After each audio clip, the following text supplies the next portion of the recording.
اعوذ باللہ من الشیطان الرجیم بسم اللہ الرحمن الرحیم۔ عزیزان من، آج ستمبر 1970 کی 30 تاریخ ہے اور درس قرآن کریم کا آغاز سورہ النور سے ہو رہا ہے، 24ویں سورت۔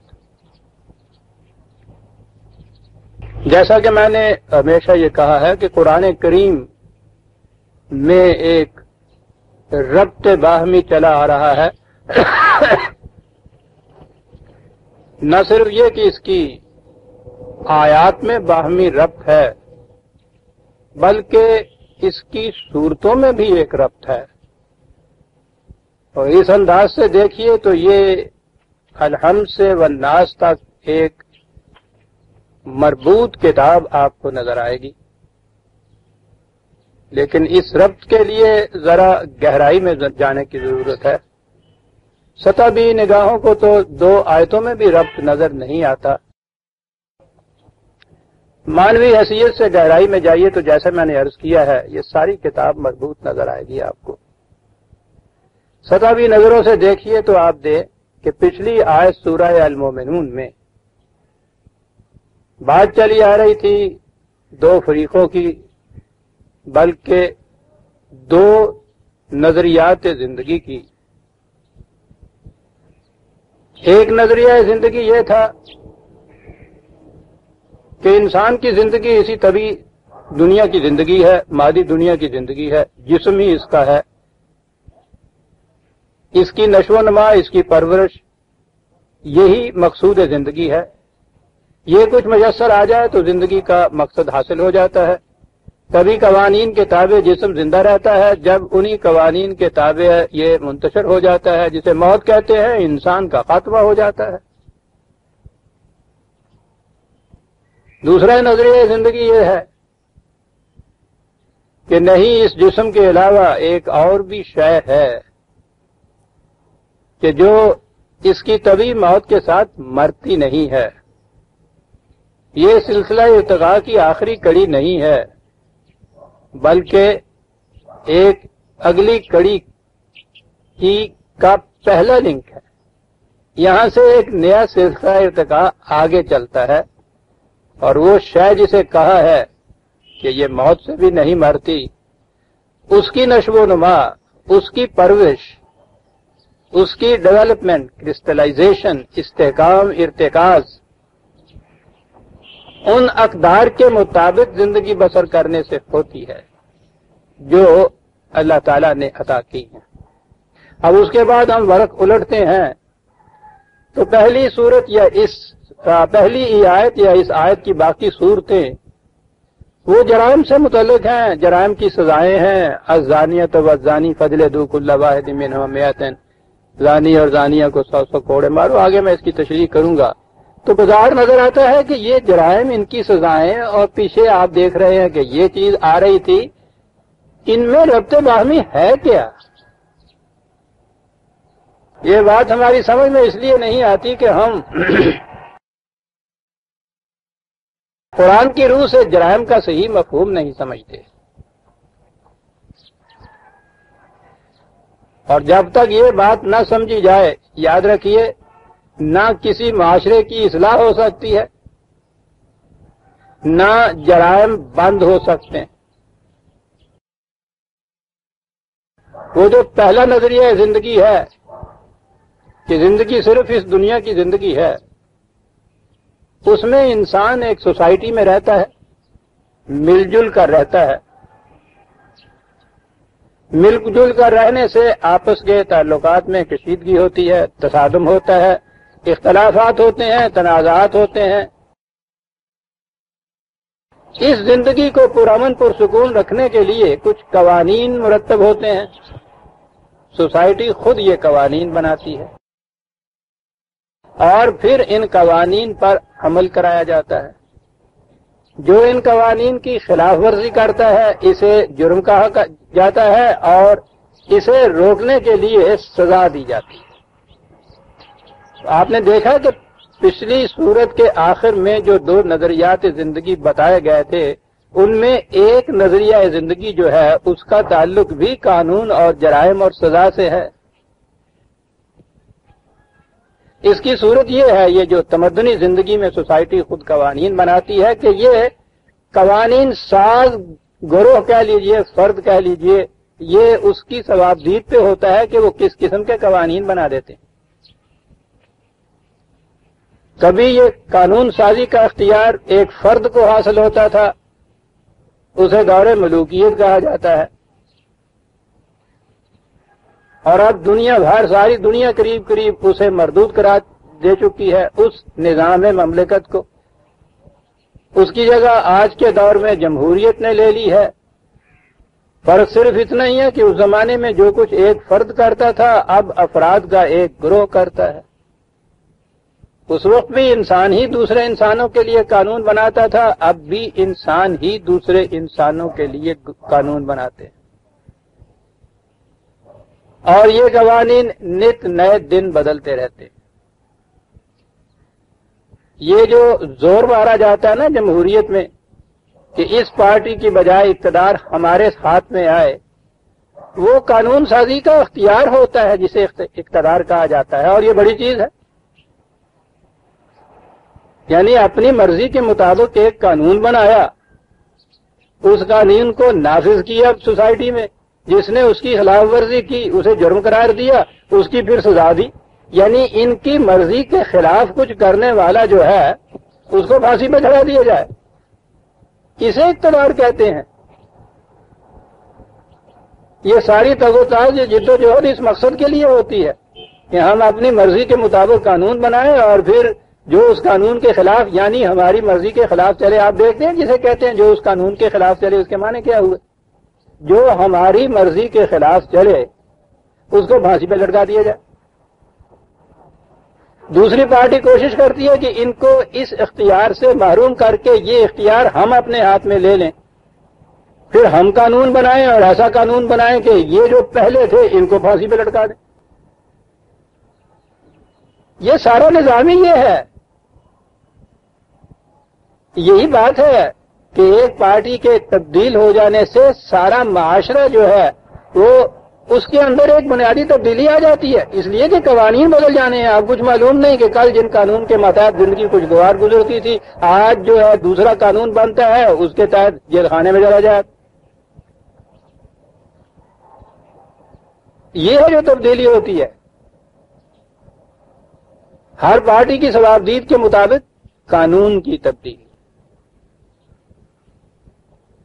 اور پھر ایک ہی پارٹی وقتاً فوقتاً اپنے ہی قوانین میں تبدیلیاں کرتی رہتی۔ ان قوانین کی تبدیلی کے پیچھے بھی کوئی نہ کوئی ایک مقصد، ایک مفاد پرستی کا جذبہ ہوتا ہے، یہ تبدیلی اس کے مطابق ہوتی۔ ان قوانین کی خلاف ورزی کا نام جرم قرار پاتا ہے، اور اس کی سزائیں انہوں نے خود قانون میں ہی رکھی ہوئی ہوتی ہیں، اس کے مطابق سزا دی جاتی ہے۔ اس نظریہ زندگی میں آپ دیکھیے کہ ایک تو میں نے عرض کیا ہے کہ نت نئے دن قوانین بدلتے رہتے ہیں۔ پارٹی کے بدلنے سے تو سب کچھ اپسٹ ہو جاتا ہے۔ ایک ہی پارٹی اپنے ہی دور میں مختلف اوقات میں اپنے ہی قوانین میں تبدیلیاں کرتی جاتی ہے، نئے قوانین وضع کرتی جاتی ہے۔ تو اس کے مطابق کسی شخص کو، اس معاشرے میں رہنے والے کسی شخص کو اس کا یقین نہیں ہوتا کہ کل کس قسم کے قانون بن جائیں، اور کل میری کیا کیفیت ہو۔ سینس آف سیکیورٹی جسے آپ کہتے ہیں، امن کی زندگی جسے قرآن نے لا خوف علیہم ولا هم یحزنون کہا تھا، یہ زندگی نہیں میسر آ سکتی آپ کو۔ پہلی چیز تو قانون کی یہ حیثیت ہوئی، پھر اس قانون کے بعد ان قوانین کی پابندی کی کیفیت یہ کہ اگر اس کی خلاف ورزی اس انداز سے کر لی جائے کہ جو سوسائٹی کا نظام احتساب ہے، گرفت کا نظام، وہ اس کی گرفت میں نہ آئے، اس کی نظر میں نہ آئے، تو اس کے بعد کرے کچھ بھی نہیں ہوتا۔ گرفت میں آنے کے بعد اگر کوئی ایسی تدابیر اختیار کر لی جائے کہ پھر مجرم چھوٹ جائے، پھر اس قانون شکنی کا کوئی اثر نہیں ہوتا. اور انتہائی مسائل اگر لے لی جائے کہ ارادہ آپ کا ہو، آپ کے پاس آ کے آپ کے دوست بیٹھے ہیں، نہایت اچھا قیمتی پین یا گھڑی رکھی ہے میز پہ، اب ان کی نیت یہ ہے کہ یہ ذرا ادھر ادھر ہوں اور میں اس کو اڑا لوں. وہ اس گھاٹ میں بیٹھے رہتے ہیں، آپ کی خوش قسمتی ان کی بد نصیبی کہ آپ اٹھ کے نہیں جاتے، اور وہ معلوم رہ جاتے ہیں، اس سے چرا نہیں سکتے. یہ کوئی جرم نہیں ہے، یہ کسی محتسب کی نظروں میں نہیں آ سکتا، کوئی عدالت اپنی گرفت میں اسے نہیں دے سکتی، یہ جرم ہی نہیں ہے. یا مثلاً آپ جنگل میں جا کے اپنے پڑوسیوں کو ہزار گالیاں دیجیے جہاں کوئی سننے والا نہ ہو، یہ کوئی جرم ہی نہیں ہوگا. جرم تو سوسائٹی کے اندر ہوگا. تو اس میں آپ نے دیکھا کہ یہ جو فرد جس نے یہ جرم کیا ہے یا قانون شکنی کی ہے، اس پر اس کا کوئی اثر نہیں پڑتا. یہ مشین کے پرزے کی طرح ہوتا ہے، کہیں ذرا خرابی ہو گئی ہے، ڈیٹیکٹ کر لی گئی ہے، اس کو ذرا سا پیچ کس دیا ہے، خرابی ٹھیک ہو گئی ہے. تو یہ جو نظریہ حیات ہے جسے قرآن نے پہلے کہا تھا کسی دنیا کا طبی زندگی کا نظریہ حیات، آج کی اصطلاح میں اسے سیکولر نظریہ حیات کہتے ہیں. اس میں قوانین کی یہ کیفیت ہوتی ہے، قانون کی پابندی کی یہ کیفیت ہوتی ہے، قانون شکنی کی یہ کیفیت ہوتی ہے، اور اس کے بعد جرم اور جرم کی سزا کی نوعیت یہ ہوتی ہے. یہ اس فرد کے اوپر اس کا کچھ اثر نہیں پڑتا. وہ الگ بات ہے کہ اگر ایسی سزا ہے جس سے اس کو مثلا کوئی عقوبت پہنچی ہے، تکلیف پہنچی ہے، تو وہ صرف تبھی تکلیف ہوتی ہے، اس سے زیادہ نہیں کچھ ہوتا. اور اگر وہ چھوٹ جاتا ہے، بری ہو جاتا ہے، گرفت میں نہیں آتا، تو اتنا بھی اس کے اوپر اثر نہیں ہوتا. دوسرا نظریہ زندگی جو ہے وہ ہے قرآن کا نظریہ. وہ یہ کہتا ہے کہ قانون کے معنی ہیں خدا کی مقرر کی ہوئی ویلیوز یا اقدار کے مطابق زندگی بسر کرنا. سوسائٹی کے بنائے ہوئے قوانین کی صورت نہیں ہے، خدا کی دی ہوئی اقدار یا ویلیوز کے مطابق زندگی بسر کرنا. یہ ویلیوز غیر متبدل ہیں، تبدیل نہیں کی جا سکتی. سوسائٹی کے نظام کا فریضہ صرف یہ ہے کہ وہ اپنے اپنے حالات کے مطابق یہ دیکھے کہ ان ویلیوز کو نافذ کیسے کیا جا سکتا ہے، ان پر عمل کیسے کرایا جا سکتا ہے. یہ جسے آپ دین کے نظام میں، قرآنی نظام میں نظام مملکت یا حکومت کہتے ہیں، وہ اس کا فریضہ صرف اتنا ہوتا ہے. وہ قانون بناتی نہیں ہے، قانون تو ان ویلیوز کے مطابق زندگی بسر کرنے کا نام ہے. وہ اس زندگی بسر کرنے یا ان قوانین کو نافذ کرنے کی عملی تدابیر سوچتی ہے. صرف ان میں کوئی تبدیلی نہیں کر سکتی. پارٹی آئے، پارٹی اس میں تو خیر پارٹی میں سوال ہی نہیں ہوتا. حکومت آئے، حکومت جائے، کتنی تبدیلیاں ہوتی چلی جائیں، ان کے اندر کوئی تبدیلی کر ہی نہیں سکتی.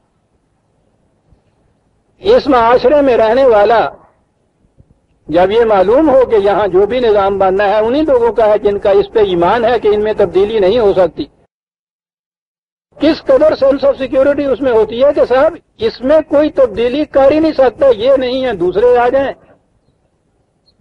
روز بدلتے چلے جائیں.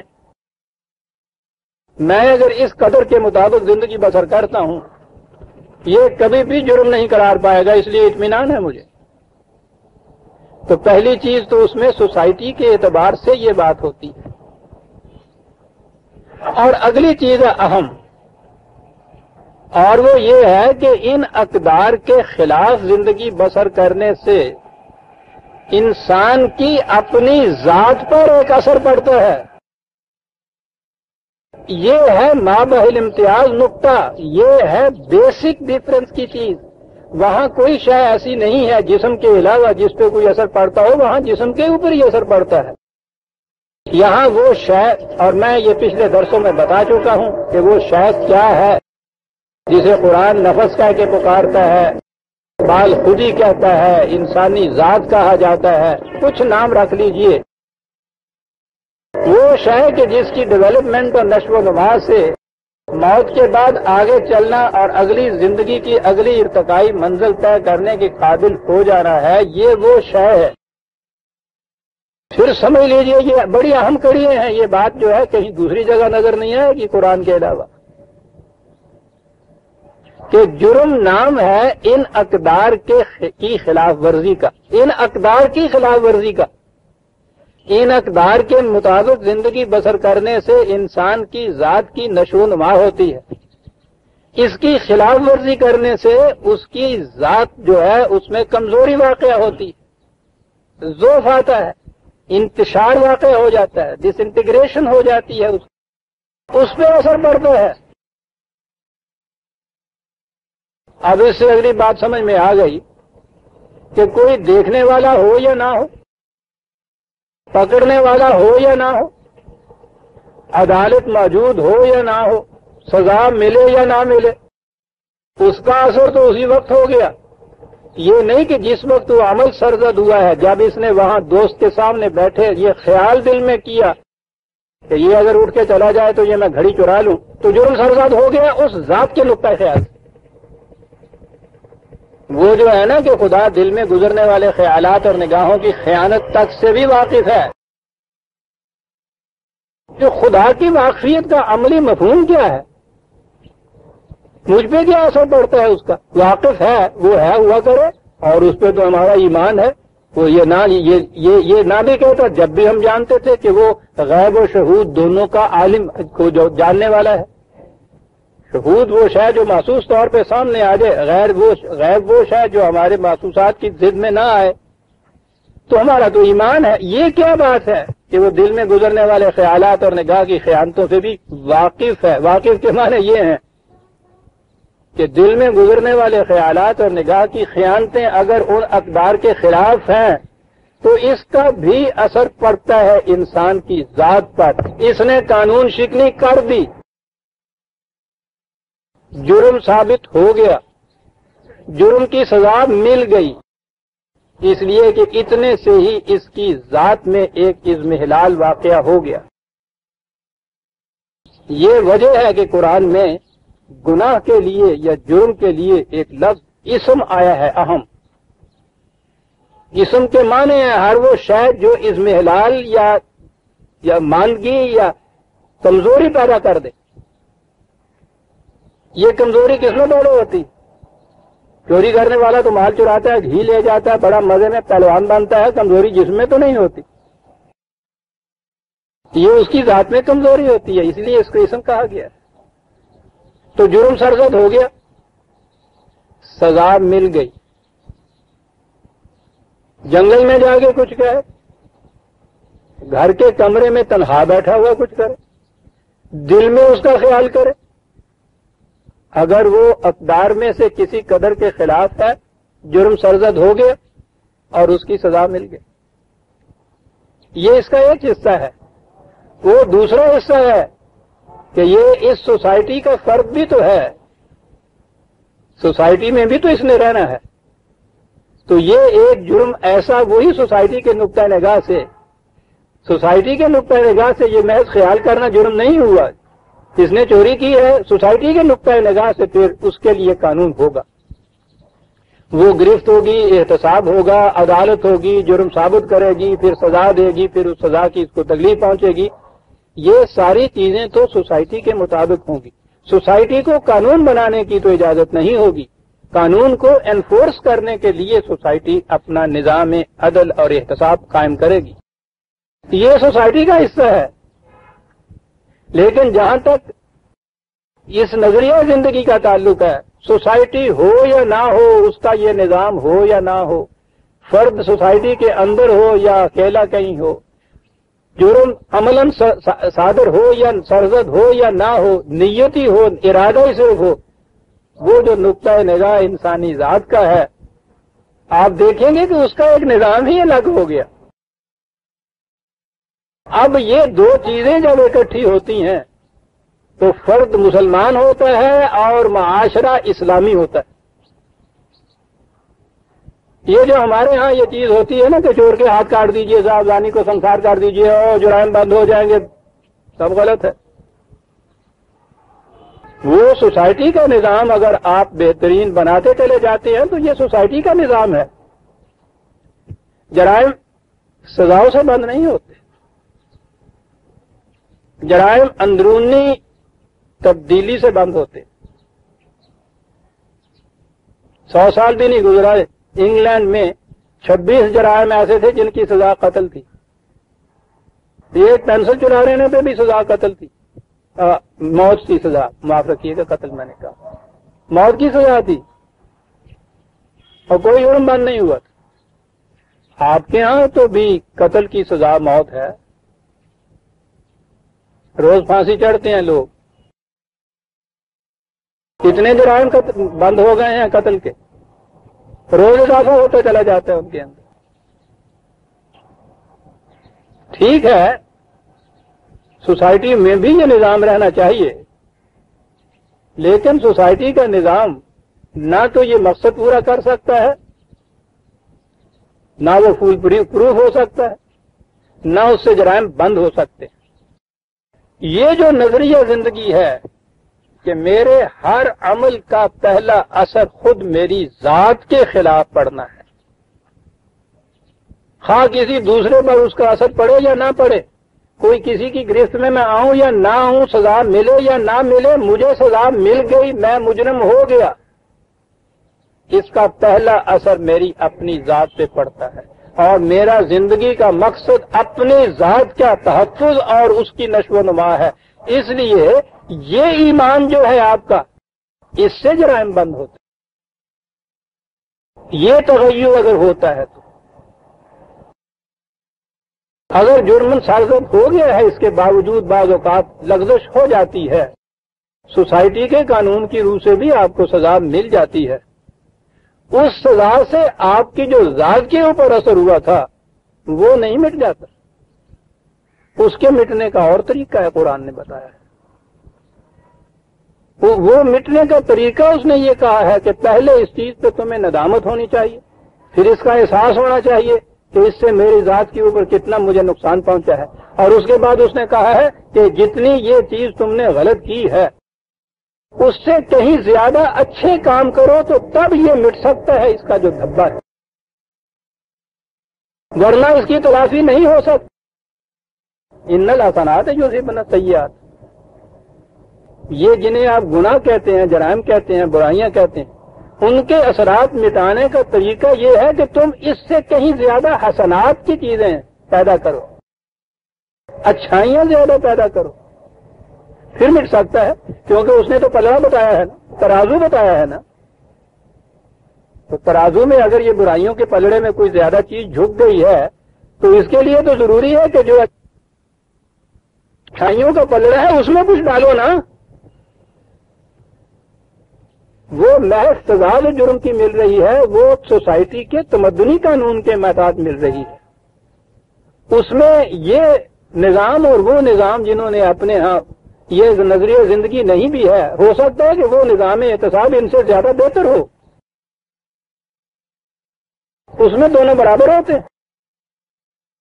اصل چیز بنیادی یہ ہے، یہ جو ایمان ہے نا جس سے ایک انسان مسلم یا مومن بنتا ہے، وہ یہ ایمان ہے کہ جہاں میں نے کسی خداوندی قدر کی خلاف ورزی کی، وہ جرم سرزد ہو گیا اور اس کی سزا مجھے ملی، اور اس کے ازالے کی صرف یہ شکل ہے۔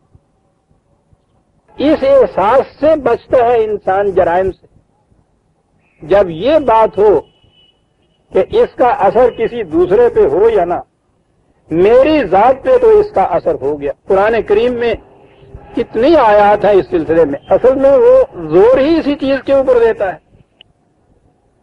ان اقدار پر ایمان، اس سے انسان مسلمان ہوتا ہے عزیزان مان۔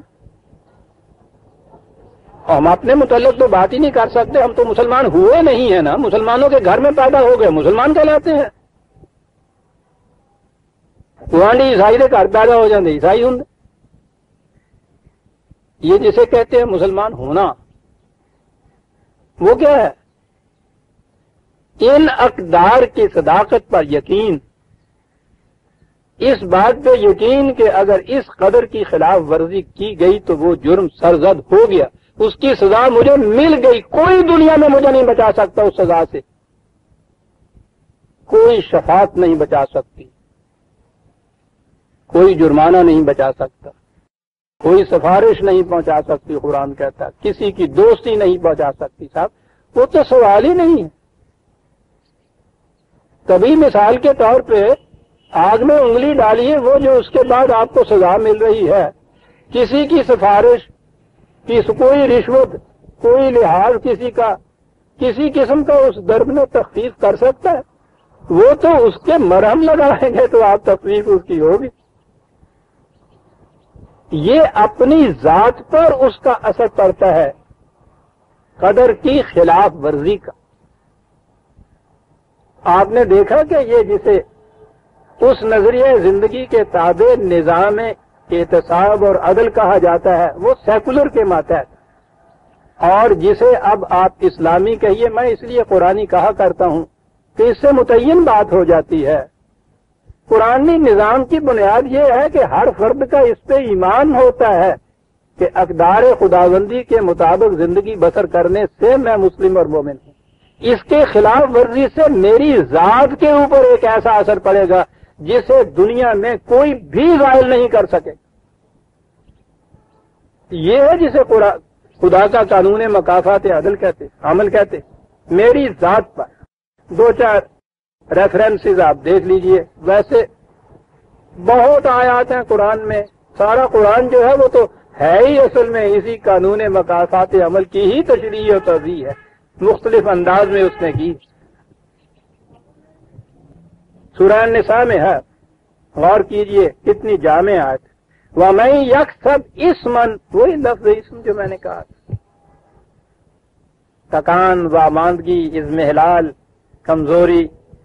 وَمَن يَكْسَبْ اسْمًا فَإِنَّمَا يَكْسِبُهُ عَلَى نَفْسِهِ، جس نے بھی کوئی، یہ اب اس کا ترجمہ جرم کر لیجئے، جس نے بھی کوئی جرم کیا ہے تو بظاہر تو یہ نظر آتا ہے نا کہ کسی دوسرے کے خلاف کچھ کیا ہے. اس نے اس کو گالی دی ہے، اس کو مارا ہے، اس کو قتل کیا ہے، اس کی چیز چرائی ہے، اس کی عصمت دری کی ہے دوسرے کی. وہ کہتا ہے نہیں، وہ بات تو سوسائٹی کی ہے. یکسبہ علی نفسہ ہی، اس نے اپنے خلاف جرم کیا ہے. یہ تو اصطلاح بھی کہیں نہیں آپ کو ملے گی عزیزان من. تصور تو ایک طرف رہا، اپنے خلاف اس نے جرم کیا ہے. آپ دیکھ رہے ہیں کہ بات کہاں چلی جاتی. 4/111 وَمَن يَكْسَبْ اسْمًا فَإِنَّمَا يَكْسِبُهُ عَلَى نَفْسِهِ. اللہ، میں کہہ رہا ہوں اتنی سی آیت کے اوپر اگر ایمان ہے کسی کا پھر جرم سرزد ہو سکتا ہے. پاگل ہی کوئی جرم ہو جو پھر جرم سرزد کرے. پاگل کے متعلق کہتے ہیں نا انہوں اپنے نفع نقصان کا بھی خیال نہیں. یہ تو اپنا نفع نقصان ہے اس میں. تو وہ کہتا ہے یہ دوسرے کے خلاف نہیں ہے، بھول ہے تیری. وہ تو سوسائٹی کی بات ہے کہ دوسرے کے خلاف جو کچھ ہوا ہے. اگر کوئی دوسرا انسان نہ کہیں ہو تو جرم ہی سرزد نہیں ہوتا، سوسائٹی کا جرم بھی سرزد نہیں ہوتا. یہ تو جب دوسرا انسان ہوتا ہے تو پھر جرم سرزد ہوتا ہے. یہ سوسائٹی کا جرم ہے جسے تو سمجھتا ہے میں نے اس کے خلاف جرم کیا، یا عدالت کہتی ہے تو نے اس کے خلاف یہ کچھ کیا. یہ سوسائٹی کی بات. اس کا ایمان تو یہ ہے کہ یکسبہ علی نفسہ، میں نے اپنے خلاف ایک جرم کیا. یہی جب تعارف کرایا گیا ہے پہلا قصہ آدم کا، وہ ایک تمثیلی انداز ہے بات کرنے کا، اس میں یہی چیز کہی گئی کہ جب یہ لغزش ہوئی آدم سے یا آدمی سے، اس سے پوچھا گیا، اس نے کہا یہ تھا کہ ربنا ظلمنا انفسنا، اے میرے نشو و نما دینے والے، میں نے اپنے خلاف یہ جرم کیا ہے. اگر تو نہیں بتائے گا کہ اس کا ازالہ کیسے ہوگا تو میں تو گیا آیا. میں کیا ہے، کسی دوسرے کے خلاف وہ جرم نہیں، ظلمنا انفسنا۔ تو آپ کو یاد ہوگا، مجھے وہ نٹشے کا فکرہ تو بھول ہی میں نہیں سکتا۔ یہ لوگ بھی جب یہ فکر کی بلندیوں پہ پہنچتے ہیں تو ان صداقتوں پہ آ جاتے ہیں۔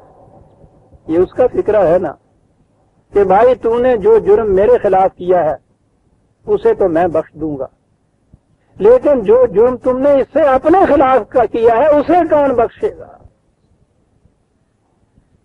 کوئی دوسرا نہیں اسے بخش سکتا۔ بخشنے کا تصور ہی غلط ہے۔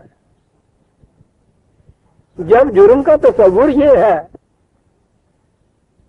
کہ جو میں نے یہ خلاف ورزی اس قدر ویلیو کی ہے، میری ذات کے اوپر اس کا اثر آ پڑا، اسے بخش کون دے گا؟ کون اس کی سفارش کر کے اس نقصان سے بچا لے گا؟ وہی جو میں نے کہا، یہ انگلی میں جو درد ہو رہا ہے آگ میں ڈالنے سے، میں نے یہ جو غلطی کی، یہ جرم کیا ہے، کون بخش دے گا اسے مجھے؟ کون چھڑا دے گا اس سے مجھے؟ اس کی سفارش قبول ہو جائے گی؟ کیسے رشوت سے میں بچ جاؤں گا؟ تو یہ جو ہے نا یکسبہ علی نفسہ ہی، عزیزان من، اتنی اس کا نام ہے اسلام، اس کا نام ہے مسلمان ہونا۔ اور ایک آیت لے لیجیے 6/165، 6/165، ولا تکسب کل نفس الا علیہا، یہاں کل نفس کہتی ہے۔ یہ آپ دیکھیے وہ لفظ نفس کا چلا آ رہا ہے، وہی ذات کی بات۔ جو فرد بھی، جو شخص بھی ترجمہ تو اب ہم یوں ہی کرتے ہیں نا، جرم کرتا ہے یعنی ان اقدار کی میں سے کسی قدر کی خلاف ورزی کرتا ہے، کسی کے خلاف نہیں وہ بات جاتی، وہ سوسائٹی کی بات ہے، جیسا میں نے عرض کیا، الا علیہا، اپنے خلاف کر رہا ہوتا ہے۔ اور جب اپنے خلاف کیا ہے تو کہا کہ یہ اصول سن چھوڑیے مقافات عمل کا، کہ لا تزر وازرۃ وزر اخرى، کوئی بوجھ اٹھانے والا دوسرے کا بوجھ اٹھا ہی نہیں سکتا، ایک تینوں آپ ہی چکنا پڑے۔ 6/165، ایک اور ریفرنس ہے 17/7، ان احسنتم لانفسکم وان اسأتم فلہا، ذات کو تقویت بخشنے والے حسن کارانہ انداز کے کام کرو گے، تمہاری اپنی ذات سنورے گی، اس کے خلاف یہ کچھ کرو گے اس کی تباہی واقع ہو جائے۔ قرآن مجید میں آپ دیکھیے، جسے آپ یہ جرم و سزا کہتے ہیں، اس کی پہلی ابتدا اس سے ہوتی ہے۔ سوسائٹی کے جرم میں آپ دوسرے کا نقصان کرتے ہیں، قرآن کہتا ہے ٹھیک ہے، ثانوی چیز ہے، لیکن وہ کہتا یہ ہے کہ الذین خسروا انفسہم، 6/20، 6/20، اس کے نقصان کی تلافی تو شاید آپ روپے دے کے کر دیں، پیسے دے کے کر دیں، معافی مانگیں۔ یہ جو نقصان تمہارا اپنا ہو گیا ہے، اس کی تلافی کون کرے گا؟ یہ تباہی وَإِن يُهْلِكُونَ إِلَّا أَنفُسَهُمْ، یہ دوسروں کی تباہی نہیں تم کر رہے، تم تو اپنے آپ کی تباہی کر رہے ہو۔ وَمَا يَشْعُرُونَ، مشکل یہ ہے کہ یہ جو طبی زندگی کا جو شعور ہے اس کی نگاہ سے سوچتے ہیں تو یہ بات سمجھ میں نہیں آتی، پتہ یہی چلتا ہے کہ دوسرے کو تباہ کر رہے ہیں، اپنے آپ کو تباہ کر رہا ہو۔ 6/26، بلکہ وَأَنفُسَهُمْ كَانُوا يَظْلِمُونَ، یہ جو ظلم کرتے ہو اس کے متعلق تو نظر آتا ہے نا کہ یہ ظالم ہے، دوسروں کے اوپر ظلم کر رہا ہے، یہ تو بین سی بات ہے۔ وہ کہتا ہے ٹھیک ہے، دوسروں پہ جو ہو رہا ہے وہ تو ظلم ان پہ ہو ہی رہا ہے۔ انفسہم کانوا یظلمون، اپنے خلاف ظلم کر رہا ہے، یہ اپنے آپ پہ ظلم کر رہا ہے۔ اس بنیاد کو سامنے رکھیے عزیزان، اور پھر آپ قرآن کا جو نظام ہے عدل کا، احتساب کا، جرائم کا، قانون شکنی کا، اس پہ نگاہ ڈالیے۔ آپ دیکھیے کہ اس میں یہ جو محسوس سزا ہے اس کی تو حیثیت ہی ثانوی رہ جاتی ہے. بلکہ یہ جسے آپ قانون شکنی یا جرائم کہتے ہیں، اگر معاشرے میں یہ کیفیت ہے، اس ایمان والے لوگ بستے ہیں، معاشرے میں جرم ہی نہیں ہو سکتا. وہ جو حضرت ابوبکر صدیق رضی اللہ تعالیٰ عنہ کے زمانے میں آپ نے ایک مجسٹریسی کی پوسٹ کریٹ کر دی تھی جسے کہتے ہیں، اور حضرت عمر رضی اللہ تعالیٰ عنہ کو اس پہ مقرر کر دیا تھا مجسٹریٹ کی حیثیت سے جرائم کے فیصلے کرنے کو، تو سال بھر کے بعد انہوں نے کہا تھا کہ اس پوسٹ کو ابالش کر دیجیے، یہاں تو کوئی مقدمہ ہی نہیں آیا، آ ہی نہیں سکتا. بھول چوک ہو سکتی ہے، سہون لغزش ہو سکتی ہے، اور سہون لغزش کے متعلق تو قرآن کریم نے یہ کہا کہ وہ اس قسم کی لغزش کرنے والا اگر ندامت کے قطرات اپنی پیشانی پہ لے کے آ جاتا ہے اور کہتا ہے کہ ربنا ظلمنا انفسنا، اے میرے نشو و نما دینے والے مجھ سے بھول ہو گئی، صاحب ہو گیا، لغزش ہو گئی، میں نے اپنے آپ کو تباہ کر دیا، مجھے بتا کہ میں کس طرح اس نقصان کی تلافی کرتا ہوں. تو قرآن نے یہ کہا ہے، جسے آپ جہاں تمدنی زندگی کی عدالت بھی کہتے ہیں، اس میں قرآن نے کہا ہے کہ اگر اس کیفیت سے مجرم کہیں آئے، ٹھیک ہے، اس کو موقع دو کہ اپنی اصلاح کرے. تابہ و اصلاح قرآن نے ہر جگہ یہ کہا ہے، تابہ و اصلاح. وہ بشری کمزوریوں کا لائسنس دیتا ہے. ہو سکتا ہے کہ لغزش ہو جائے، بھول چوک ہو جائے، لیکن اس کے بعد اگر یہ احساس فوراً آ گیا ہے اور احساس اتنا شدید آیا ہے کہ اس کی نگاہیں نہیں اوپر اٹھ رہی، جھکی ہوئی نگاہوں سے قطرات ندامت سے آلود پیشانی کے ساتھ وہاں آتا ہے اور کہتا ہے کہ مجھ سے غلطی ہو، بھول ہو. ٹھیک ہے، اتنی سی بات تو یہ ہو گئی کہ ٹھیک ہے، یہ جو پیچھے سرزد ہو گیا ہے اس کو تو جانے دیتے ہیں. وہ اسلحہ اس کے بعد کہا ہے کہ پھر اسے یہ کہو کہ یہ نگاہ رکھو، اگر یہ بار بار بھول چوک ہوتی چلی گئی تم سے اس قسم کی، تو یہ چیز کمزوری پیدا کر دے گی تمہارے اپنے اندر، عزم نہیں رہے گا. قرآن نے کہا ہے کہ یہ ہوا اس لیے تھا کہ آدم میں عزم نہیں ہم نے دیکھا تھا.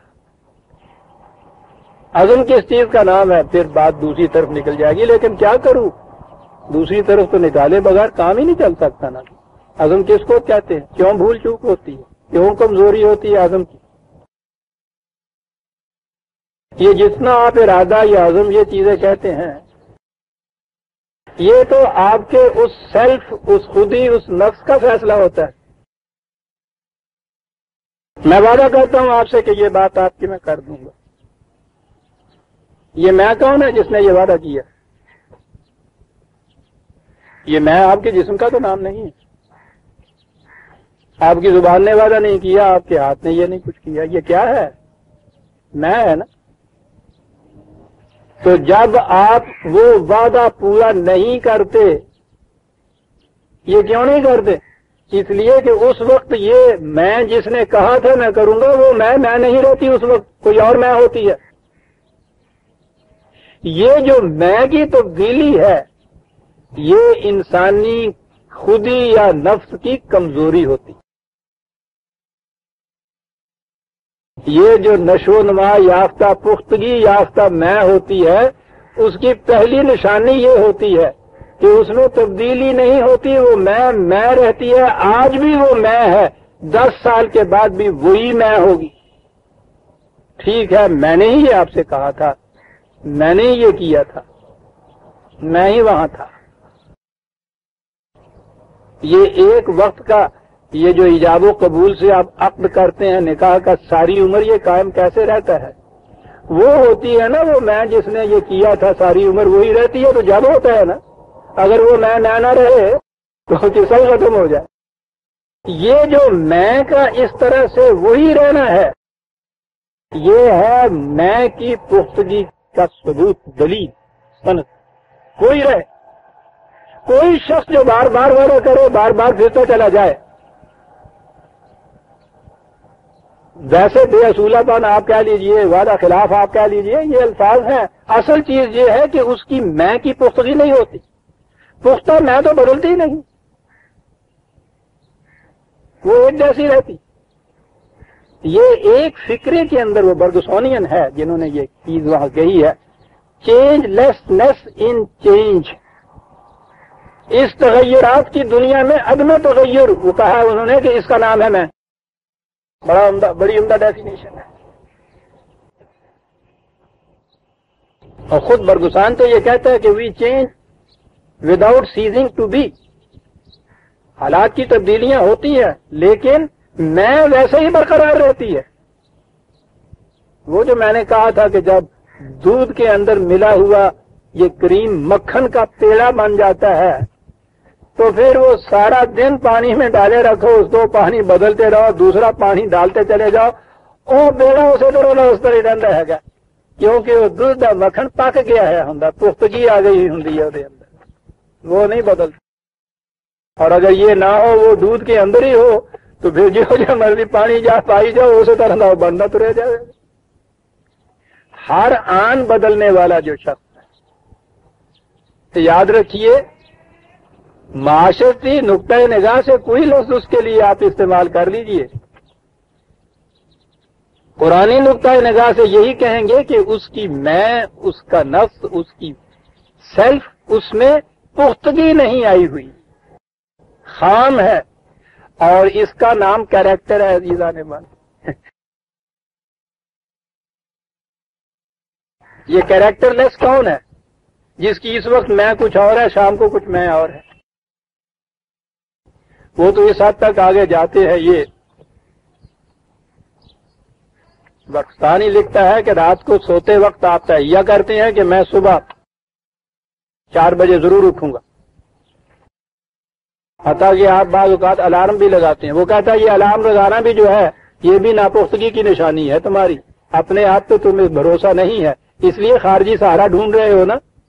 وہ کہتا ہے خارجی سہارے کے باوجود ہوتا کیا ہے، اور یہ ہوتا ہے ہمارے آپ کے سب کے ساتھ ہوتا ہے. سردیوں کی ہو رات تے لحاظ لے آئے ہوئے ہوتے تو سر بھی لپیٹے ہوئے نال. معاف رکھیے گا بیٹیاں، آپ تو بہن آپ تو سمجھ جاتی ہیں سارا کچھ اتنی پنجابی.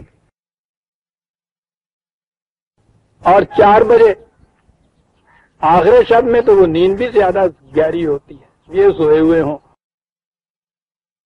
اس وقت بغیر الارم ٹائم پیس کے تو بات ہی نہیں.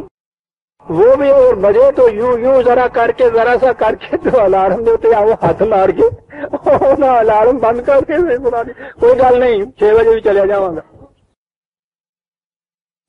وہ کہتا ہے کیا چیز تھی یہ کہ شام کو 10 بجے، رات کو 10 بجے والی میں نے جب کہا تھا کہ میں نے صبح 4 بجے اٹھنا ہے، اور صبح 4 بجے میں آپ کی جو ہے وہ یہ کچھ کر رہی ہے. وہ کہا کہ سوچو تو صحیح، اگر رات والی میں ہوتی تو وہ یہ کرتی کبھی؟ یہ میں وہ نہیں رہی. بڑی عجیب چیز ہے عزیزان من. اور جیسا میں نے عرض کیا تھا، اب تو دور وہ آ گیا ہے جو قرآن نے کہا تھا کہ انفس اور آفاق میں ہماری نشانیاں تم دیکھو گے، قرآن کے حقائق کے لیے تو سند اور ثبوت بنتی جائیں گی. تو جسے آپ کہتے ہیں کہ سب یہ کریکٹر ہی کوئی نہیں ہے، آج کچھ کہندا کل کچھ کہندا، آج کچھ کردا کل کچھ کردا، مینوں کچھ کہندا تینوں کچھ کہندا. وہ کہتا ہے یہ جسے کہتے ہیں کریکٹر لیسنس. کریکٹر نام باب کیا ہے؟ وہ کہتا ہے یہ جو میں ہے اس کی پختگی کا نام کریکٹر ہے، اسی کو عزم کہتے ہیں.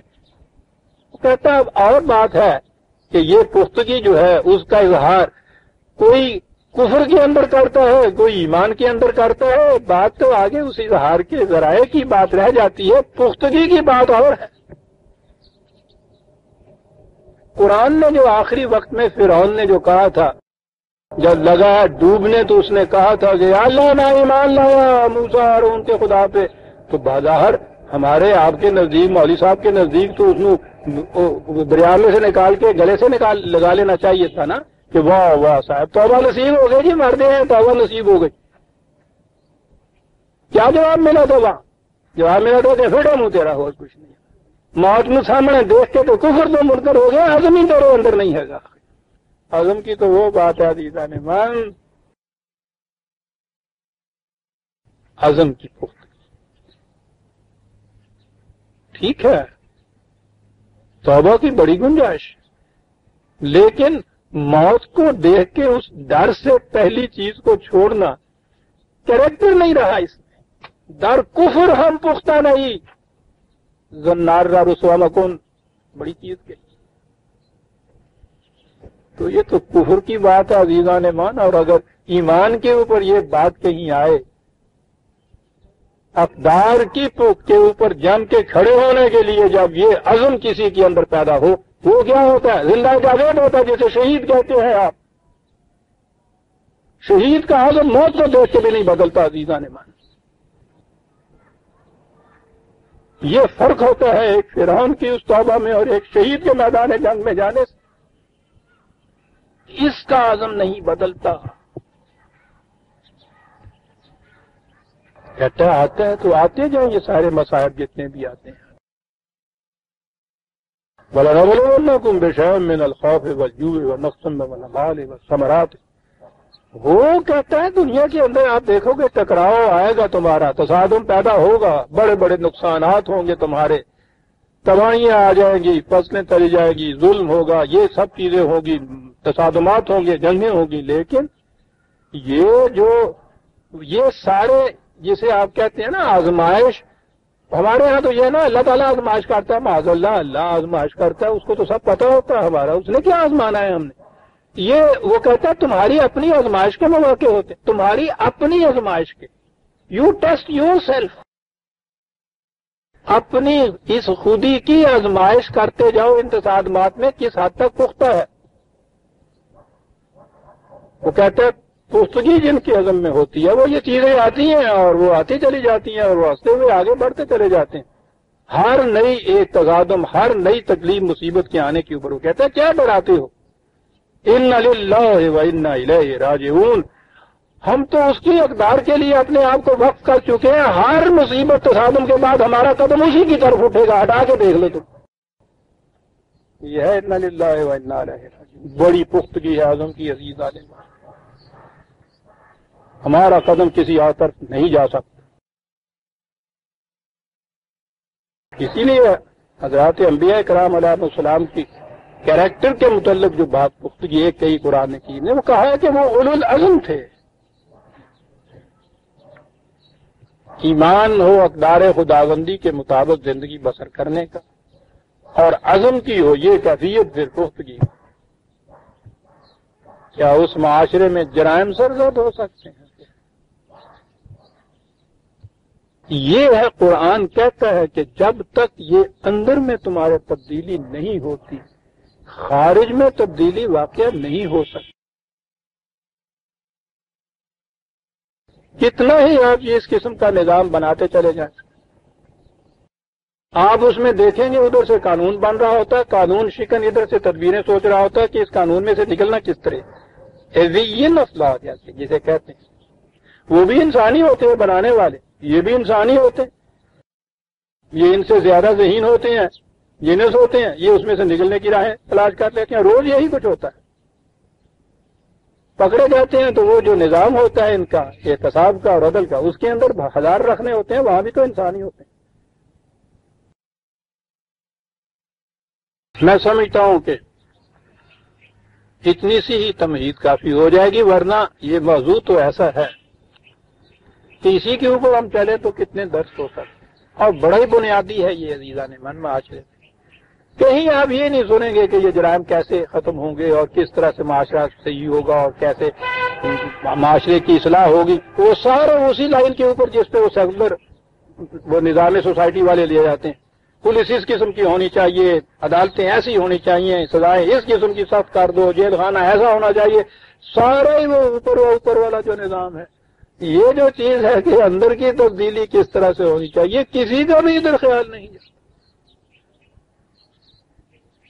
یہ جتنی اصلاحات آپ کہتے ہیں یہ کافروں کی سلطنتوں کے اندر بھی تو یہی اصلاحات وہ سوچتے اور کرتے ہیں. آپ سے زیادہ پرفیکشن ہوتی ہے وہاں. کیا فرق ہے اس میں اور آپ میں؟ پھر تو وہ اتنی پرفیکشن کے باوجود ناکام رہ رہے ہیں. ناکامی کی تو یہ صورت ہے کہ جی وہ دیکھیے وہاں امریکہ کے اندر آپ دیکھیے بڑے امن سے رہتے ہیں لوگ، بڑی کوئی کسی کی چیز نہیں چراتا، کسی پہ کوئی ڈاکہ نہیں ڈالتا، یہ سارا کچھ وہ نظام ہے۔ تو 2-1 مہینے ہوئے ہیں نا، ایک رات بجلی فیل ہوئی تھی وہاں سارے نیو یارک میں، سارا نظام موجود تھا، صرف اتنا ہی تھا نا، دیکھنے والا نہیں تھا، چوکیدار سپاہی تھا، وہ اسی طرح پھر رہے تھے۔ آپ کو معلوم ہے کہ صبح تک اٹھتے اٹھتے نیو یارک کی ساری دکانیں لٹ چکی ہوئی تھی ایک ہی رات میں۔ یہ کیا تھا؟ اندر تبدیلی نہیں ہوئی تھی، باہر کی تبدیلی ہے ساری دنیا جرائم سے بھری ہوئی ہے، اور جتنے زیادہ اور سخت کرتے جاتے ہیں قوانین کو، سزاؤں، اتنے ہی جرم اور بڑھتے چلے جاتے ہیں۔ یہ خارجی دباؤ سے، جبر سے، ان خیالات سے کمزور اعصاب کے لوگ جو ہیں وہی بچتے ہیں ان جرائم سے۔ اس میں تو بی ہے بیچارگی، ذرا اعصاب مضبوط ہو جائیں کسی کے، اور اس قسم کی وہ تدبیریں جو ہے وہ ساتھ کر لے، پھر ابھی ایش لکھ دو، جرائم ختم ہو ہی نہیں سکتے۔ دنیا نے آزما کے دیکھ لیا اپنے کفر کے نظام کو۔ لیکن مصیبت تو یہ ہے نا کہ اب ہم بھی قرآن کریم کی یہ چیزیں پیش ہی کر سکتے ہیں، عملاً تو ہم بھی کہیں دکھائی نہیں سکتے کسی کو، اس لیے کہ میں نے جیسا عرض کیا ہے کہ یہ ایک معاشرے کا نام آپ نے مسلمان معاشرہ رکھ لیا، اپنے نظام کا نام آپ اسلامی رکھ کے جو جی میں آئے کر لیجئے، یہ قوانین ہم ایسے نافذ کریں گے،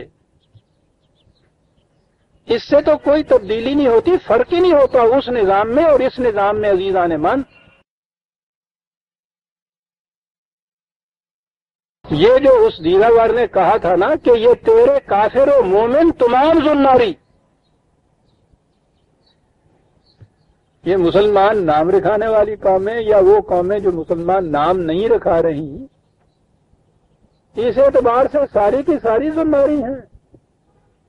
یہ جو اندر کی تبدیلی ہے جس کے اوپر مدار ہے باہر کی ساری تبدیلی کا، اس پہ نگاہ نہ ان کی ہے نہ ان کی نگاہ ہے۔ یہاں جب بھی بحث ہوتی ہے وہ بتائیں گے صاحب کہ یہ دیکھیے نا، اسلام کے یہ جو جرائم کی سزائیں ہیں، یہاں کے قانون ہیں، اس میں دیکھیے کہ یہ سختی ہے، یہ صلابت ہے، اور اس کی روح سے آگے پھر دیکھیے کہ یہ جرائم بند ہوتے ہیں۔ وہی خارجی جرائم، خارجی سزائیں، بدن تک ان کا تعلق، اندر کی اصلاح جو ہے اس کے متعلق کبھی بات ہی نہیں ہوتی۔ باقی دنیا نے یہ کچھ کر کے دیکھ لیا، آپ کر کے دیکھ لیجیے، ہم تو ان سے بہت پیچھے۔ یہ قرآن نے 1400 سال پہلے یہ اعلان کیا تھا، لا یغیر ما بقوم حتی یغیروا ما بانفسہم۔ اصلاح صرف اس صورت میں ہو سکتی ہے کہ آپ کے زندگی کے تصور اور نظریہ حیات کے اندر آپ کے اندر تبدیلی ہو، آپ کی خودی میں تبدیلی ہو، آپ کے نفس میں، سیلف میں تبدیلی ہو، اس میں پختگی آئے۔ جب آپ کسی سے یہ کہہ دیں کہ ہاں میں تمہارے لیے کروں گا، تو پھر باردار تواں گفت بمنبر نہ تواں گفت، پھانسی کے تختے پہ بھی چڑھ جانا پڑے تو پھر اس کے بعد تمہاری میں بدلے نہیں کروں گا، کیونکہ میں وہی ہے جس نے کہا تھا کہ میں کروں گا، میں یہ نہیں کروں گا۔ جب آپ کی میں نے یہ اندر سے کہہ دیا ہے اور میں وہی ہے ہر آن، تو پھر آپ یہ نہیں کریں گے، کیونکہ کہنے والا تو وہی ہے جسے آپ کہتے ہیں دیکھو جی جھٹ بدل جاتا ہے۔ اگر وہ کیا بدل جاتا ہے؟ اس کا تو چہرہ اسی قسم کا ہوتا ہے، منہ اسی قسم کا ہوتا ہے، روح اسی قسم کا ہوتا ہے، سب کچھ کیا بدل جاتا ہے وہ کہ جھٹ بدل جاتا ہے؟ وہ کیا چیز بدل جاتی ہے اس کی؟ اس کے لیے تو ہمارے پاس لفظ بھی کوئی نہیں ہے، لفظ وہی ہے، اس کا سیلف بدلتا ہے، اس کی خودی بدلتی ہے، اس کی میں بدلتی ہے۔ اور پھر میں دوہرا دوں، جسے آپ کہتے ہیں کیریکٹر لیس ہونا، کیریکٹر نہیں ہے، وہ یہ ہے کہ ہر آن اس کی میں بدلتی رہے۔ پھر میں دوہرا دوں کہ حضرات انبیاء کرام علیہ السلام کے مطلب بھی قرآن نے یہ کہا ہے کہ وہ اولو العزم تھے، ڈٹرمینیشن ان کا ایسا تھا کہ ان کی میں بدلتی نہیں تھی۔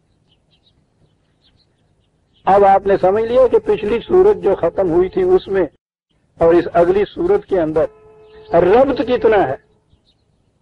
یہاں سے بازار نظر آئے گا کہ صاحب یہ تو جرم زنا کی بات شروع ہو گئی اور یہاں سے اس نے ایک جرم بتا دیا, جرم کی ایک سزا بتا دی, تو ٹھیک ہے, سزا میں ہی کچھ اختلاف ہو سکتا ہے نا, ورنہ زنا کا جرم تو جرم ہوتا ہے.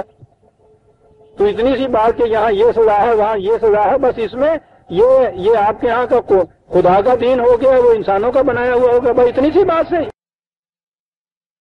کیا اس سزا دینے سے یہ جرم ختم ہو جائے گا؟ اس سزا دینے سے جرم نہیں ختم ہوگا. سزا میں فرق ہے, صرف سزا تو اس سے بھی زیادہ شدید ہو سکتی ہے. وہاں سزا سوسائٹی کا نظام جو ہے اس کی حفاظت کے لیے صرف ہوتی ہے, جرائم کو ختم کرنے کے لیے نہیں ہوتی. ختم نہیں ہوتے جرائم سزاؤں سے, دیے جا رہے ہیں نا آپ سزائیں. ہر سال جیل خانے آپ کے چھوٹے ہوتے چلے جا رہے ہیں.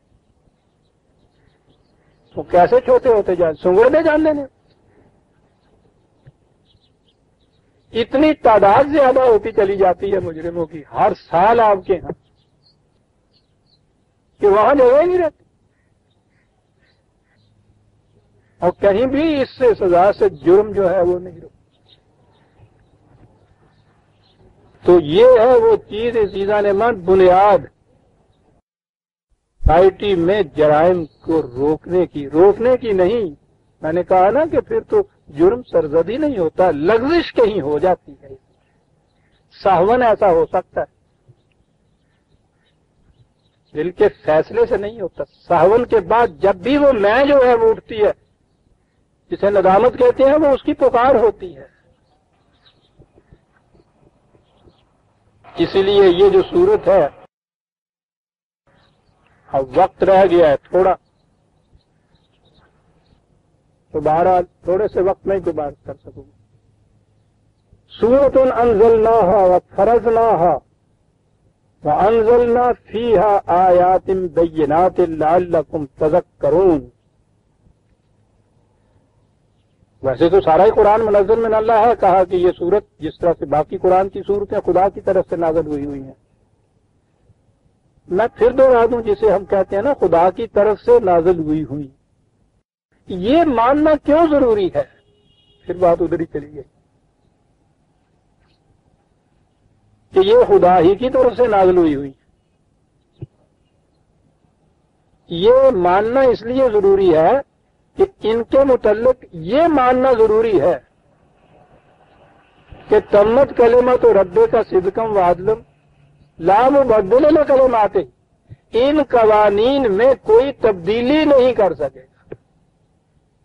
یہ ہوئی بات. سوسائٹی کا نظام ایک وضع قوانین کوئی سا بھی بنا لیجئے, اس میں یہ گنجائش ہی نہیں, بلکہ اس کے اندر آئین کے اندر یہ شقیں موجود ہوتی کہ ان میں تبدیلیاں کی جا سکتی.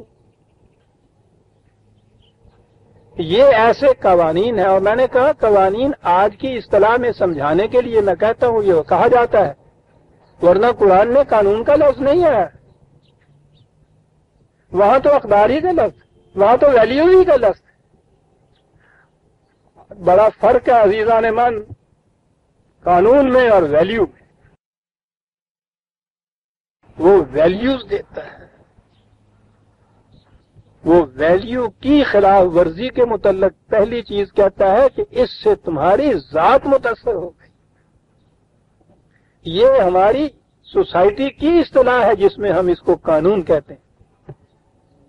لیکن پھر دوہرا دوں, اسلامی نظام اسے کہیں گے جہاں یہ جو غیر متبدل ویلیوز دی ہیں وہی نے یہ قانون کی حیثیت اختیار کر لیں اور ان میں کوئی تبدیلی نہ کر سکے. ان کی امپلیمنٹیشن کے قاعدے ضابطے پروگرام تفصیلات جزیات وہ تو بدلتی رہے گی, لیکن یہ جب آپ ویلیو کہتے ہیں اور اس کو وہاں آپ قانون اگر کہہ لیں یہ بدلے گی نہیں. یہ ہے جی انہیں منزل من اللہ ماننے کی لم کیوں مانا جاتا ہے کہ یہ وحی کی متعلق. کہتے ہیں نا کہ صاحب کوئی بات نہیں ہے, ٹھیک ہے ہم مانتے ہیں جھوٹ بولنا برا ہے, زنا بری چیز ہے, مانتے ہیں, آپ کہتے ہیں کہ یہ چیز منزل من اللہ ہے، خدا نے یہ فرمایا ہے، اس نے دیے، کیا فرق ہے؟ فرق اس میں یہ ہے لا تبدیل لکلمات۔ تو اس کے بعد آپ دیکھ لیجیے جو میں نے کہا تھا، امریکہ کا پریزیڈنٹ بدلتا ہے اور ساری دنیا کی حکومتوں کی بنیادوں میں تزلزل آ جاتا ہے۔ 2 3 6 مہینے پہلے سے حکومتیں اپنے اپنے پروگرام جو ہے ان کو معطل کر کے بیٹھ جاتی ہیں۔ خیر جو بھی دیکھیں، امریکہ کا انتخاب ہونے والے ہیں، الیکشن ہونے والا ہے پریزیڈنٹ کا، اسے تمہیں کیا اس سے؟ جی ہاں، بہت بڑی چیز ہے، ساری پالیسی بدل جائے گی، پالیسی۔ وہاں تو آنیسٹی بھی جو ہے اسے بیسٹ پالیسی کہا جاتا ہے نا، honesty is the best policy. Policy ہے نا جس سے حکمت عملی کہیے، مصلحت وقت کہیے، مفاد پرستی کہیے، تو یہیں سے آپ کے یہ پالیٹکس، اسی کے تابع آپ نے پولیس بنائی ہوئی، پالیسی بدل، تو یہ ہر آن بدلتی ہے۔ آپ دیکھتے ہیں کفر اور ایمان میں فرق کیا ہے؟ اسلام کہتے ہیں کس کو ہے؟ غیر متبدل اقدار و خداوندی، معاشرے میں قانون کی حیثیت سے نافذ ہوں تو پھر دونوں باتیں حاصل ہو جاتی ہیں۔ فرد کی ذات پہ جو اثر پڑتا ہے وہ تو پہلے ہی پڑ چکتا ہے، اس کے لیے اس لمبے چوڑے سارے پروسیس کی ضرورت ہی نہیں پڑتی، کیونکہ یہ معاشرے کے اندر ہے یہ فرد، اور معاشرے کے اوپر بھی اس عمل کا اثر پڑنا ہے، تو معاشرے کو اس سے محفوظ رکھنے کے لیے اس کو قانونی حیثیت دے کے نافذ کیا جاتا ہے۔ یہ اسلامی نظام کہلاتا ہے۔ بڑے مباحثے اور مناظرے اور پتہ نہیں کیا کیا ہوتا ہے، اسلام کس کو کہتے ہیں، یہ کافر ہو گیا، یہ کفر ہے، یہ ایمان ہے، یہ شریعت ہے۔ بات تو اتنی سی، تفصیل معنی ہے، غم الفت طویل ہے، اور ویسے تو خفیف سا ایک دل میں درد ہے، اتنی سی بات ہے ساری۔ خدا کی دی ہوئی غیر متبدل قوانین کو، اقدار کو تمدنی نظام کے تابع قوانین کی حیثیت سے نافذ کرنا، اس کے مطابق معاشرے کو متشکل کرنا، یہ اسلامی نظام ہے، یہ دین ہے۔ یاد رکھیے جب یہ معاشرے میں اس طرح سے نافذ ہوتا ہے تو اسے الدین کہا جاتا ہے۔ تو اب آپ دیکھ لیجئے گا کہ جب الدین ہو کسی معاشرے کے اندر، سوائے میں نے کہا نا کہ سہو و لغزش کے سوا جرائم کا ارتکاب ہی نہیں ہو سکتا اس معاشرے کے اندر، اور جب اس کو مانا جائے غیر متبدل تو اس کا سوال ہی نہیں۔ امریکہ کا پریزیڈنٹ تو ایک طرح اپنے ہاں بھی یہ سوال نہیں رہتا کہ کون برسر اقتدار آ گیا۔ یہ برسر اقتدار کی ہی بھی بڑی غلط چیز ہے، یہ اقتدار ہوتا ہی نہیں ان کے ہاتھ میں، یہ تو ان اقدار کو نافذ کرنے کی ایک مشینری ہوتی، وہ اس نے جس کو یہ مغرب زدہ پاکستان اور پتہ نہیں یہ کافر اعظم کیا کیا کہا کرتے تھے، معلوم نہیں کہاں سے اس دیداور نے یہ چیزیں سمجھی ہوئی۔ قائد اعظم کا یہ ارشاد ہے نا کہ ہماری پابندی اور آزادی کی حدود خدا کی اقدار مقرر کرتی ہیں۔ اسلامی حکومت جسے آپ کہتے ہیں وہ ان اقدار کو نافذ کرنے کی ایجنسی ہے۔ کیا بات تھی اس شخص کی! کہا یہ جاتا تھا کہ ان کے خیالات اور نظریات میں ایک چھینٹ بھی اسلام کی نظر نہیں آتی۔ ٹھیک ہے، جو چاہے آپ کا اس نے کرشمہ ساز کرے، آزادی کا زمانہ ہے، جس کے متعلق جو جی میں ہے کہہ دیجیے۔ جس شخص کا یہ ایک، میں کہتا ہوں کچھ بھی اور معلوم نہ ہو آپ کو قائد اعظم کے متعلق، اتنی سی بات صرف معلوم ہو جو انہوں نے حیدرآباد دکن میں سے پوچھا گیا تھا کہ اسلامی حکومت کا امتیازی خصوصیت کیا ہے، اس نے کہا میں تو نہ مولوی ہوں نہ ملا ہوں، مجھے یہ تو معلوم نہیں، اپنے طور پہ میں نے قرآن کا کچھ مطالعہ کیا، اس سے میں اس نتیجے پہ پہنچا ہوں کہ اسلامی حکومت اصلاً اس میں نہ کسی بادشاہ کی اطاعت ہوتی ہے، نہ کسی ادارے کی، نہ کسی پارلیمان کی، نہ کسی کے انسان ساز قانون کی، اس میں خدا کی دی ہوئی اقدار ہماری آزادی اور پابندی کی حدود متعین کرتی ہیں، اور اسلامی حکومت ان اقدار کو نافذ کرنے کی ایجنسی ہوتی ہے۔ سوچئے برادران عزیز، اس سے جامع تعریف کوئی اور ہو سکتی ہے اسلام اور اسلامی نظام کی؟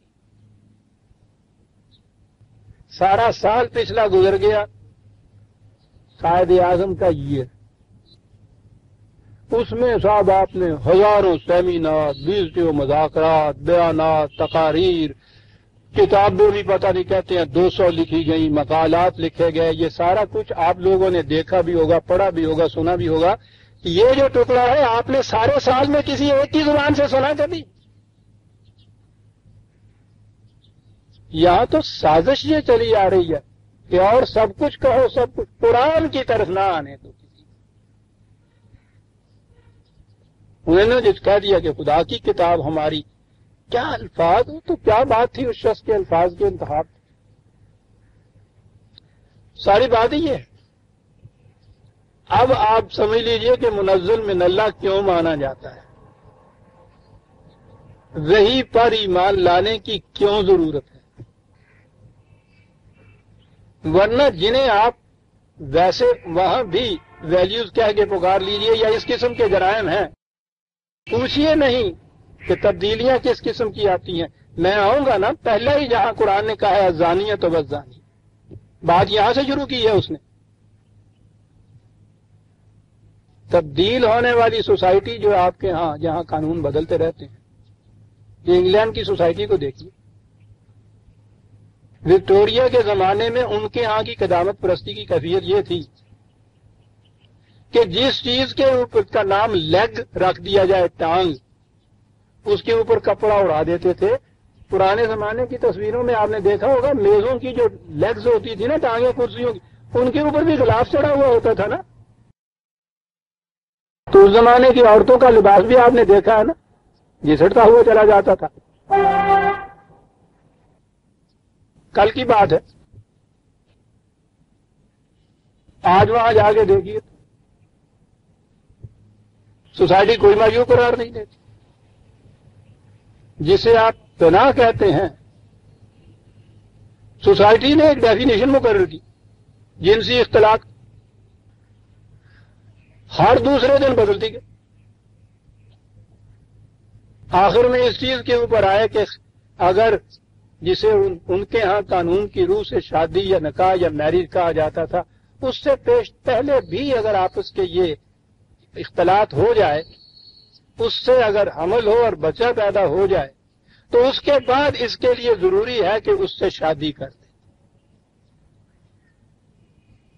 کاہے کے لیے شادی کر لے؟ تاکہ وہ بچہ قانوناً اس کا بیٹا تصور ہو، میں اس مقصد کے لیے۔ پھر قانون یہ بدلا کہ صاحب اس سے تو مجبوری ہو جاتی ہے شادی کرنے کی اس لڑکی سے جس کے یہاں بچہ پیدا ہو گیا، بڑی مجبوری ہے۔ تو ٹھیک بات ہے، انہوں نے کہا 4 ووٹس ہی ہیں نا، وہ اس طرف 4 ووٹس اور لے لیں گے، یہ قانون بھی گیا، ختم ہوا کس؟ اب وہاں بل جبر کے سوا کوئی شکل بھی جو اس کی یہ اختلاط کی قانون جرمی نہیں۔ میری بیٹیاں اور بہنیں ہوتی ہیں مجمع میں، تو کھلے بندوں کہہ نہیں سکتے۔ آپ کو معلوم ہے کہ وہاں اب ہومو سیکشولیٹی جو اسے آپ لواطت کہتے ہیں، کہنا نہیں چاہیے، قانوناً یہ وہاں جائز قرار ہے، قانون پاس ہو گیا ہوا ہے کہ جرم نہیں۔ یہاں کے متعلق تو انہوں نے کھلے بندوں کہہ دیے۔ امریکہ میں لڑکوں کی خرید و فروخت ہوتی ہے۔ پچھلے دنوں یہ ریڈر ڈائجسٹ کے اندر ایک بڑا تفصیلی مضمون آیا، میں نے پڑھا، قیمتیں دی ہوئی تھی وہاں۔ یہ کیا ہے؟ سوسائٹی جس قسم کا قانون بنا، اور جب جی جائے بدلتی چلی جائے. انزلناها و فرضناها یہاں خاص لفظ ہے خدا کی طرف سے نمونہ اور یہ تم پہ واجب قرار دیے گئے جسے فرض کہتے ہیں. ان کی تعمیل حکم یا قانون جو ہے وہ تو نافذ کر دیا جاتا ہے. آپ پوچھ نہیں سکتے کہ صاحب یہ کیوں حکم دیا گیا ہے, لیم کیا ہے اس کی. آپ کی سمجھ میں آئے نہ آئے آپ کو تو ماننا ہوگا. قرآن کریم کوئی حکم اس طرح سے نہیں دیتا. کہا فیہا آیات بینات, اس کے اندر جو ایک تو وہ حکم جسے آپ کہتے ہیں وہ آیات بتاتا ہے. آیت کے معنی ہوتے ہیں کسی شے کی کسی مقصد کی محسوس نشانی جس سے یہ پہچانا جائے کہ اس کا مقصد کیا ہے. تو آکام بھی جو ہیں وہ کسی مقصد کے حصول کا ذریعہ ہوتے ہیں, اس لیے ان کو آیات کہتا ہے قرآن. آیات کہا بینات, اور بالکل واضح ہے, کوئی ابہام نہیں ان کے اندر. ہر چیز ہم سمجھائیں گے تمہیں, حکمت کے ساتھ بتائیں گے. لعلکم تذکرون, تاکہ تم اپنی زندگی میں ہر وقت ان کو سامنے رکھ سکو اور تمہیں معلوم ہو کہ ان کے اتباع سے ان کے مطابق چلنے سے کیا فائدہ ہوگا, اس کی خلاف ورزی سے میرا کیا نقصان ہوگا. یہاں سے ایک آیت میں تمہید شروع کی اور اگلی آیت پھر وہ آ گیا اس جرم کے اوپر, الزانیۃ والزانی فاجلدوا کل واحد منہما مئۃ جلدۃ, زنا کی سزا کے اوپر. یہ پہلے ہی اس کے متعلق کیوں ذکر کیا گیا؟ انسان کی طبعی زندگی میں جذبات تو مختلف قسم کے ہوتے ہیں. ان کی شدت کے لحاظ سے آپ کیٹیگریز بھی مقرر کر سکتے ہیں. اس کی نوعیت سے آپ ان جذبات کے اوپر قابو پا لینا, ضبط کر لینا, انہیں حدود کے اندر رکھنا, اقدار کے مطابق استعمال کرنا, یہ ہوتی ہے آپ کے ہاں کی جسے آپ کشمکش کہتے ہیں. اور چیزیں جو ہیں ان کے اندر وہ شدت اتنی زیادہ نہیں ہوتی. انسانی جذبات میں سب سے زیادہ شدید ترین جذبہ جو ہے وہ سیکس کا جذبہ ہے. پاگل ہو جاتا ہے پاگل. وہ جو کہہ گیا نا, کہتے ہیں جس کو عشق خلل ہے دماغ کا, وہ بات بڑی سچی کہہ گیا, پاگل ہو جاتا ہے. انسان تو ایک طرف, یہ حیوانات کو آپ دیکھیے, یہاں تو آپ نے کبھی دیکھے نہیں ہوں گے, گاؤں میں دیکھیں, وہ جو ان کا میٹنگ سیزن ہوتا ہے میں آگے جا کے بتاؤں گا کہ حیوانات کے اوپر قدرت نے کس طرح سے خود ضبط کا کنٹرول اپنے ہاتھ میں رکھا ہوا ہے. جب تک ان کے ہاں کا میٹنگ سیزن نہیں آتا, سال بھر تک انہیں گائیوں کے اندر وہ بیل پھرتا رہتا ہے, اپنی جنسی اختلاط کی پوری قوتوں کو اپنے اندر لیے ہوئے. اور اتنی بڑی گائیں ہوتی ہیں, ایک دو بھی نہیں, ہیڑ کا ہیڑ جنہوں کہتے ہو, آنکھ اٹھا کے نہیں دیکھ. بڑے حسین انداز میں بات کرتا ہے. چاک مت کر جیب بے ایام گل, کچھ ادھر کا بھی اشارہ چاہیے. اور جب انہیں ادھر کا اشارہ ہوتا ہے میٹنگ سیزن, پھر واقعی وہ پاگل ہو جاتا ہے. ان کے ہاں فطرت نے ایسی چیز رکھی ہے, وہ ایک اس کی خو ہوتی ہے مادہ کی, وہ دور تک جاتی ہے. ان کے ہاں حیوانات کے اندر تو قدرت نے یہ چیز بڑی زور کی رکھی ہے نا, پہچان کی چیز. دروازوں کو ٹکرے مار مار کے توڑتا ہے وہی بیل جو وہاں سال بھر ان کے اندر پھرتا تھا, آنکھ اٹھا کے نہیں دیکھتا تھا. اس جذبے کی شدت کی یہ کیفیت ہوتی. معاشرے میں آپ دیکھیے,